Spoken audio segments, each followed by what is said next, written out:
Hello everyone जय जगन्नाथ आपण मानक अकुआ कहानी चैनल को स्वागत। आज आम गोटे जगह को माने एक्सप्लोर करतिलु गोटे सुंदर छोट हिल स्टेशन जहाँकि तमिलनाडु तमिलनाडु रे अच्छी जगटा ना हूँ एलागिरी। यहाँ गोटे छोट पीसफुल हिल स्टेशनटा बा हिल टाउन कहींपर जहाँकि पूरा आपण मैंने वीडियो भी देखिपे केमती पूरा चारियाडे ग्रीनरी अच्छी गच अच्छी सहित वाटरफॉल अच्छी आटिकार जो पवन आपन को बहुत रिफ्रेशमेंट लगे पूरा फ्रेश लगे सेहीपरि आपन जदि वीकेंड रे बोर होउचंदी ताहाले एलगिरी जेमती हेली जातु आ मो सहित चलतु एबे एलगिरी आपन टिके एक्सप्लोर करदेबे। एलेगिरी आपण रास्ता रे जो जाउथिबे ना पूरा रास्ता आपण को ठंडा ठंडा पवन बाजुथुओ साथ सहित आपणकर चारिपट खाली सुंदर गछ ता सहित कुहुड़ी फॉग सबु थिबो। एटा एई जगहटे आपण को विशेष करी चेन्नई रु 250 रु 300 किलोमीटर पड़ी जिवो आ बेंगलुरु रे जदी रहउचंदी बेंगलुरु आपण को 150 रु 180 भितरे पड़ी जिवो। आपण इजीली बाइक किंबा कार रे मध्य एई जगह को जाई परिबे। एई जगह को आपण एडवेंचर पई जाई परिबे गेम अच्छी साइट सीइंग अच्छी सब किछ अच्छी किंतु देखंतु आम भाग्य एते खराब जे सेई दिन वर्षा हेगला किंतु वर्षा हेले भी माने कहती ना गोटे सुंदर जगार मजा आपण जहाँ प्लान करथिबे तार सब जदी उल्टा हो जिवो तो वर्षा हेले मध्य सेई वर्षार पानी तांकर जो छोट छोट बुंदा तार कुहुड़ी जो ठंडा ठंडा पवन ठंडा ठंडा माने गोटे थाए तार गोटे फिलिंग्स ना सेटा आउरी बहुत एलेगिरी को बहुत सुंदर कर दउतला। आपण देखुथिबे ना पूरे चारिआडे खाली फॉग अच्छी खाली जेमती लागुथिबो बादल आपण जाउचंदी आपण सहित बादल भी आपण सहित जाउचे आ पूरा आपण को जेमती मूवी रे आपण सब देखुथिबे ना सीनरी सब सेमती आपण को मूवी भली आपण को फील हबो आपण को।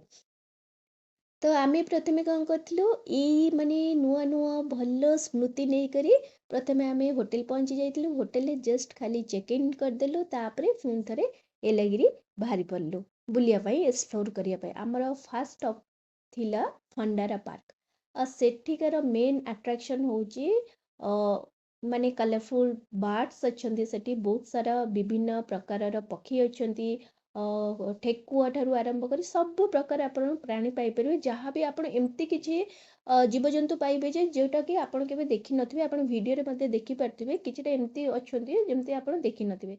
आउ ए स्थानटी परफेक्ट पूरा फैमिली पाई जो माने नेचर लवर से मानक पाई छोट छुआंक पाई ए पार्कटी 9टा सकाळ 9टारू खोला हुए और बंद हो 5:30 रु 6:30 भितर बंद हो जाए। तार एंट्री टिकेट 3टा कैटेगरी अच्छी गोटे 300 टंका वाला अच्छी गोटे 500 टंका और गोटे 700 टंका। तो 300 टंका जोटा अच्छी सेटा एंट्री टिकेट समस्ते करिया को बाध्य अच्छे से आपण माने जति एनिमल्स अच्छे पेट एनिमल देखिपारे फार्म एनिमल देखिपारे माने बार्ड मानू देखिपारे पक्षी मानू देखिपारे पक्षी मानू खोई दे पारिबे किंतु सेतिरे आपण किछि एक्टिविटी करि परिबेनी किंतु 500 टंका टिकेट रे आपण ए सब देखि परिबे सहित आपण 3टा एक्टिविटी कर परिबे से 3टा एक्टिविटी होची ट्रेन राइड कर परिबे फिश स्पा हे परिबो आउ 3D मूवी आपण देखि परिबे ता सहित 700 जो टिकेट अछि आपण से ऊपर जहा कहली से सब आपण देखिया सहित आपण सेतिरे 5टा एक्टिविटी करि पारे। आपण जदि एक्टिविटी करिया को चाहू नांती तो आपण सिंपली 300 रुपीस रो एंट्री टिकेट नहीं पारिबे। तो आपण जदि सकाळ टाइम रे जाउचंदी बहुत भलो आउ वीकडेज रे जाउचंदी जदि पॉसिबल होची ताहाले बहुत भलो वीकेंड रे गले भी किछ असुविधा नहीं किंतु एई स्थान को केवल फंडारा पार्क एक्सप्लोर करिया पई आपण को 2 रु 3 घंटा लागि परिबो माने लागि जिवो।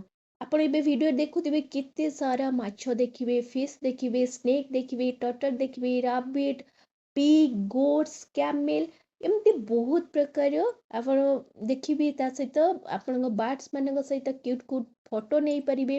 आपण को एठी 300 रु अधिक बर्ड्स मानकर माने देखिपारे ता सहित प्यारट ऑस्ट्रिच ଲଭ୍ ବାର୍ଡସ୍ ଏମିତି ବହୁତ ପ୍ରକାର ଆପଣ ମାନେ ବହୁତ ପ୍ରକାର ବାର୍ଡସ୍ ଦେଖିପାରିବେ। ତା ସହିତ ଆପଣ କ'ଣ କରିବେ ତାଙ୍କୁ ଖୋଇ ଦେଇପାରିବେ। ଦେଖନ୍ତୁ ଆପଣ ଭିଡ଼ିଓ ଦେଖୁଥିବେ ନା ଆପଣଙ୍କ ହାତରେ ସେମାନେ ଦାନା ଦେଇଥିବେ ଆପଣ ସେଇ ଦାନା ଦେଖେଇଲେ ସେ ମାନେ ବାର୍ଡସ୍ ଆସିକିନା ଆପଣଙ୍କ ଠାରୁ ଖୋଇପାରିବେ। ମାନେ ଏଇଗୁଡ଼ା ଛୋଟ ଛୋଟ ମାନେ ଆପଣଙ୍କୁ ବହୁତ ଭଲ ଲାଗିବ। ମାନେ ନେଚର୍ ସହିତ ଆପଣ ଆଟାଚ୍ ହେବେ। ତ ଆପଣଙ୍କ ମାନେ ଫ୍ୟାମିଲି କିଡ୍ସ ଆଉ ଯେଉଁମାନେ ଆନିମାଲ୍ ଲଭର୍ ନା ସେମାନଙ୍କୁ ବହୁତ ଜାଗାଟା ଆପଣଙ୍କୁ ମାନେ ପସନ୍ଦ ହେବ। ଦେଖନ୍ତୁ ଯେହେତୁ ବର୍ଷା ହେଉଥିଲା ନା ତ ସେଥିପାଇଁ ଆମେ ସବୁ ଜୋନ୍ ବୁଲି ପାରିଲୁନୁ। ତା ସହିତ ମାନେ କ'ଣ କହିଲେ କିଛିଟା ବାର୍ଡସ୍ ଆଉ ଆନିମାଲ୍ ମାନେ ବାହାରକୁ ବି ଆସିନଥିଲେ। ଯେତିକିଟା ଆସିଛନ୍ତି ମୁଁ ଆପଣଙ୍କୁ ଦେଖାଉଥିଲି କିନ୍ତୁ ବହୁତ ମସ୍ତ ଅଛି ଆପଣ ଯଦି ଯାଉଛନ୍ତି। ତାପରେ ଆମେ ସେଠୁ ବାହାରି ଆସିଥିଲୁ। ଆପଣ ଚାହିଁବେ ଯଦି ଆମେ ବାହାରୁ କିଛିଟା ଜାଗା ଏକ୍ସପ୍ଲୋର୍ କରିଦେଇଛୁ। ମାନେ ଯେମିତିକି ବହୁତ ସାରା ଆଡ଼ଭେଞ୍ଚର୍ ଆଉ ଗେମ୍ ଜୋନ୍ ଅଛି। ଆପଣ ଯଦି ଆଡ଼ଭେଞ୍ଚର୍ ଆଉ ଗେମ୍ ଜୋନ୍ ମାନେ ଲଭର୍ ଅଛନ୍ତି ତ ସେଠି ୟେଲ୍ଲାଗିରି ଆଡ଼ଭେଞ୍ଚର୍ କ୍ୟାମ୍ପ ଅଛି। Thrill valley adventure park adventure valley ତ ଏସବୁ ବହୁତ ସାରା ଆଡ଼ଭେଞ୍ଚର୍ ଆପଣ କରିପାରିବେ ଯେମିତିକି zip lining rock climbing ATV ride rope walk chocolate making ତ ଏସବୁ ଆପଣ କରିପାରିବେ। ଦେଖନ୍ତୁ ଫଣ୍ଡାର ପାର୍କ ଭଳି ବହୁତ ସାରା ସେମିତି ବାର୍ଡସ୍ ପାର୍କ ଅଛି। ବହୁତ ସାରା ଅଛି ଆପଣ ରାସ୍ତାରେ ଏମିତି 500 ମିଟର କି 1 କିଲୋମିଟର ଭିତରେ ହିଁ ଆପଣଙ୍କୁ ଗୋଟେ ଦୁଇଟା ମିଳିଯିବ। ତ ସେଠି ଆପଣ ମଧ୍ୟ ମାନେ ବାର୍ଡସ୍ ମାନଙ୍କୁ ଦେଖିପାରିବେ। ତା ସହିତ ଅଲଗା ଆକ୍ଟିଭିଟି ଯାହା ଅଛି ଆପଣ କରେଇ ପାରିବେ। ତ ଆମେ ତା ସହିତ ତାର ଗୋଟେ ନେଚର ପାର୍କ ଅଛି। ତା ସହିତ ବହୁତ ସାରା ଟେମ୍ପଲ୍ ଅଛି ଆପଣ ମଧ୍ୟ ମାନେ ବୁଲି ପାରିବେ ଯାଇପାରିବେ। ତାପରେ ଆମେ ଏସବୁ ମାନେ ପୁରା ବର୍ଷା ହେଇଯାଇଥିଲା ତ ସେଥିପାଇଁ ଆମେ ଟିକେ ବ୍ରେକ୍ ନେଲୁ ଲଞ୍ଚ କଲୁ। ତାପରେ ଲୋକାଲ ଇଏରେ ଆପଣ ଚକୋଲେଟ୍ କିଣିପାରିବେ। ଲୋକାଲ ମାର୍କେଟ ସପ୍ରେ ଚକୋଲେଟ୍ କିଣିପାରିବେ। ତାପରେ ଆମେ ସବୁ କିଣାକିଣି କରିସାରିଲା ପରେ ଆମେ ଆମ ରୁମ୍କୁ ପଳେଇ ଯାଇଥିଲୁ। ସେଠି ରାତିରେ ରେଷ୍ଟ ନେଇଥିଲୁ। ତା ପରଦିନ ଆମେ କ'ଣ କରିଥିଲୁ ଚେକ୍ ଆଉଟ୍ କରିଦେଇଥିଲୁ ହୋଟେଲରୁ। ଗୋଟେ ସେଠି ୱାଟରଫଲ୍ ଅଛି ଜଲଙ୍ଗମ୍ ପାରିଆ ୱାଟରଫଲ୍ ଆସିଛି। ତ ସେଟା ମିନିମମ୍ ହାର୍ଡ଼ଲି 30 କିଲୋମିଟର ହେବ ମେନ୍ ଟାଉନରୁ। ଆପଣ ସେଠିକି ଥରେ ଯିବେ ଦେଖିବେ ବହୁତ ସୁନ୍ଦର ଅଛି ସେ ୱାଟରଫଲ୍। ସେ ୱାଟରଫଲ୍ ଯେଉଁମାନେ ଫଟୋଗ୍ରାଫି କରନ୍ତି ଫଟୋଗ୍ରାଫି ପାଇଁ ପସନ୍ଦ କରନ୍ତି କି ନେଚର୍ ପସନ୍ଦ କରନ୍ତି ସେଇ ଜାଗାଟା ବହୁତ ଭଲ ଲାଗିବ। ଅଳ୍ପ କିଛି ଷ୍ଟେପ୍ ଅଛି ଆରାଉଣ୍ଡ 50 to 70 ଷ୍ଟେପ୍ ଅଛି ଆପଣଙ୍କୁ ଚଢ଼ିବାକୁ ପଡ଼ିବ। ଆଉ ୱିଦିନ୍ 5 to 10 ମିନିଟ୍ ଭିତରେ ଆପଣ ସେ ୱାଟରଫଲ୍ ପାଖରେ ପହଞ୍ଚିଯିବେ। ଆଉ ପାଖରେ ବି ଆପଣ ସେଠି ଗାଧେଇ ପାରିବେ କିଛି ଅସୁବିଧା ନାହିଁ ଗାଧେଇ ମଧ୍ୟ ପାରିବେ। ଆଉ ତା ପାଖରେ ଗୋଟେ ଶିବ ଟେମ୍ପଲ୍ ଅଛି ଭଗବାନ ଶିବଙ୍କର ମନ୍ଦିର ଅଛି ଆପଣ ସେଠି ଦର୍ଶନ ମଧ୍ୟ ଭଗବାନ ଶିବଙ୍କୁ କରିପାରିବେ। କୁହାଯାଏ ଯେ ଭଗବାନ ଶିବ ଆଉ ମା ପାର୍ବତୀ ସେଇଠି ମାନେ ସ୍ନାନ କରନ୍ତି। ତ ସେଠି ଯିଏ ଗାଧାଏ ବା ସ୍ନାନ କରେ ସେଟା ଯାହା ବି ତା ଭିତରେ ନେଗେଟିଭିଟି ଥାଏ ନା ସେଟା ବାହାରିଯାଏ ଧୋଇ ହେଇଯାଏ। ଏଇଟା ଛୋଟ ମନ୍ଦିରଟା କିନ୍ତୁ ଆପଣଙ୍କୁ ବହୁତ ପିସଫୁଲ୍ ଅଛି ବହୁତ ସୁନ୍ଦର ଅଛି। ତ ଆପଣ ଏଇଟା ଆପଣ ମାନେ ଦର୍ଶନ ମାନେ ଯାଇପାରିବେ ଏନ୍ଜୟ ମଧ୍ୟ କରିପାରିବେ। ୟେଲ୍ଲାଗିରି ଆପଣ ରେନି ହଉ କି ଆପଣ ସେମିତି ଯାଆନ୍ତୁ ମାନେ ବିଲକୁଲ ବି ମିସ୍ କରନ୍ତୁନି ଆଡ଼ଭେଞ୍ଚର୍ ଗେମ୍। ତା ସହିତ କ୍ଲାମ୍ ଭାଇବ୍ସ ରହିବ ଲଭଲି ବାର୍ଡସ୍ ରହିବେ ଆନିମଲ୍ସ ରହିବେ। ଗୋଟେ ଛୋଟ ସୁନ୍ଦର ମାନେ ଭଲ ୱିକେଣ୍ଡ ପାଇଁ ଆପଣଙ୍କୁ ଏଇ ପ୍ଲେସ୍ଟା ଭିଜିଟ୍ କରିବେ ଯଦି ଆପଣଙ୍କୁ ବହୁତ ପସନ୍ଦ ଲାଗିବ। ଆଶା କରୁଛି ଭିଡ଼ିଓଟି ଆପଣମାନଙ୍କୁ ବହୁତ ପସନ୍ଦ ଆସିଥିବ। ଯଦି ଆସିଛି ଏଇ ଚ୍ୟାନେଲକୁ ଜଲ୍ଦି କରି ଲାଇକ୍ ସେୟାର ସବସ୍କ୍ରାଇବ୍ କରିଦିଅନ୍ତୁ। ନମସ୍କାର।